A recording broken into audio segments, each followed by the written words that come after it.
तुम यहाँ क्या कर रही हो? कब आई हो? बस थोड़ी देर पहले ही आई थी। तुम्हें किसी ने देख लिया तो? कौन देखेगा हमें? और वैसे भी क्या फर्क पड़ता है, सारे ऑफिस को तो वैसे भी शक है आप पर और मुझ पर। पर तुम उनका शक यकीन में बदलना चाहती हो? नहीं, मैं सिर्फ सच सबके सामने लाना चाहती हूँ ताकि हम दोनों सुकून से रहें और लोग हमें अजीब नजरों से ना देखें।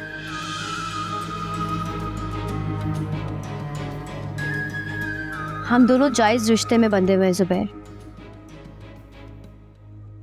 ये बातें फिर हम कभी करेंगे, फिलहाल जल्दी से उठो और जाओ।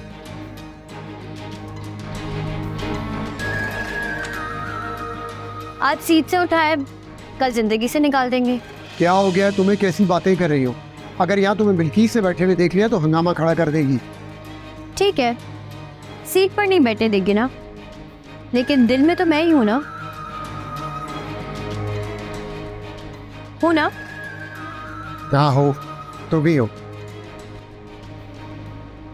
दिल से कह रहे हैं आप? फिर तुमने क्या सोचा है बच्चे का?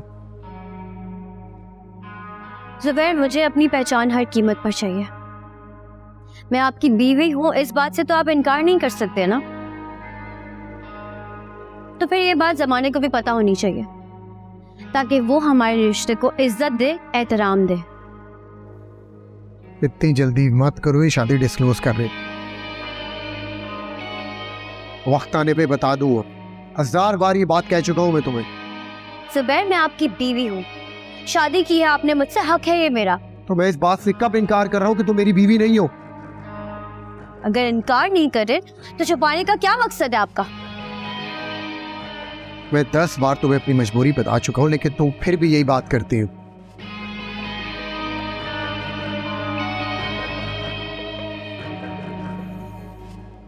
फिलहाल तुम सोनिया की शादी को रुकवाओ किसी तरह। और ये बताओ, तुमने आंटी से बात की है या नहीं की?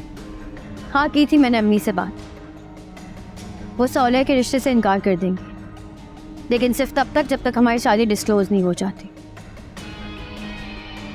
ये हुई ना बात। लेकिन जुबैर, हम ये ज़्यादा दिन तक नहीं छुपा सकते, हमें ये शादी डिस्क्लोज करनी होगी क्योंकि मैं माँ बनने वाली हूँ और ये बात ज़्यादा दिन छुप नहीं सकती। तो माँ नहीं बन सकती? क्या मतलब है आपका? क्योंकि मैंने बहुत सोचा इस बारे में, मैं अभी ये बच्चा नहीं रख सकता। अम्मी, क्या बात है? आप कुछ परेशान लग रही हैं मुझे आज। नहीं बेटा, मैं तो परेशान नहीं हूँ, लेकिन मुझे ज़ारा कुछ परेशान लग रही है। हाँ, परेशान तो वो है, मैंने भी ये बात नोट की है। तो फिर बेटा, उसने बताया नहीं कि क्यों परेशान है?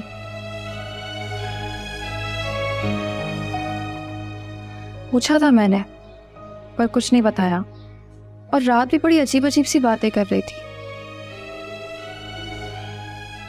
अच्छा, क्या कह रही थी? रहने दे। अच्छा बेटा, कुछ तो कहा होगा, बताओ मुझे क्या हुआ है। रहने दे अम्मी, छोड़े आप उसकी बातें। कभी कभी तो बहुत खुश लगती है, हम सबका दिल बहलाती है, उसके लिए पता नहीं क्या क्या करती है।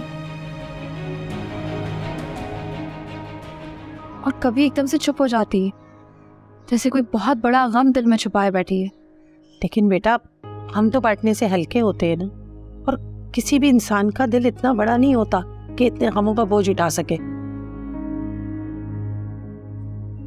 ऐसे में अपनों का सहारा तो लेना पड़ता है ना। लेकिन कोई सहारा लेना ही ना चाहे तो फिर अपना क्या करे? देखो बेटा, अपने तो होते ये सहारा देने और गम बांटने के लिए है। तो आप उससे कहे ना, इतना सारा बोझ ये अकेले लेकर ना फिरे, हम हैं ना उसके साथ। समझाएं उसे आप। समझाऊंगे उसे।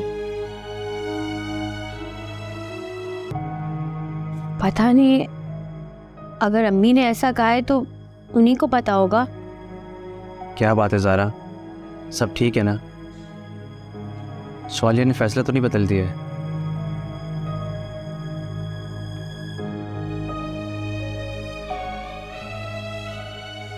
नहीं नहीं, ऐसा कुछ नहीं है। वो अपना फैसला क्यों बदलेगी? उसने खुद ही तो हाँ की है शादी के लिए। लेकिन अब टाल मटोल की क्या वजह है? टाल मटोल की कोई बात नहीं है, आप जब चाहें आप आ जाएं। लेकिन आंटी तो कुछ और कह रही हैं। लेकिन मैं भी तो आपसे कह रही हूँ ना कि आप आ जाए रिश्ता लेकर। बेशक आप अपने भाई और भाभी को नहीं लेकर आए, खुद ही आ जाएं। ऐसा कैसे हो सकता है? मेरी फैमिली वही है। मैं तो सिर्फ आपकी आसानी के लिए कह रही थी, क्योंकि मैं जानती हूँ कि आपकी भाभी कैसी है। ऐसा नहीं है, मानता हूँ गुस्से की थोड़ी तेज है, लेकिन है तो मेरी भाभी ही ना। और मेरे रिश्ते की बात आके मेरे भाई भाभी नहीं करनी। शेब सर, आप बहुत अच्छे हैं जो आप रिश्तों की अहमियत को जानते हैं, वरना आजकल तो लोग सगे रिश्तों को भी अहमियत नहीं देते और अपनी औलाद के दुश्मन हो जाते। कौन होता है ऐसा कमजोर जो अपनी ही औलाद का दुश्मन बन जाए? होते हैं कुछ लोग ऐसे दुनिया में सर। खैर छोड़े ये सब। Okay, now get back to work. मैं भी अपने ऑफिस जाता हूँ। जी ओके।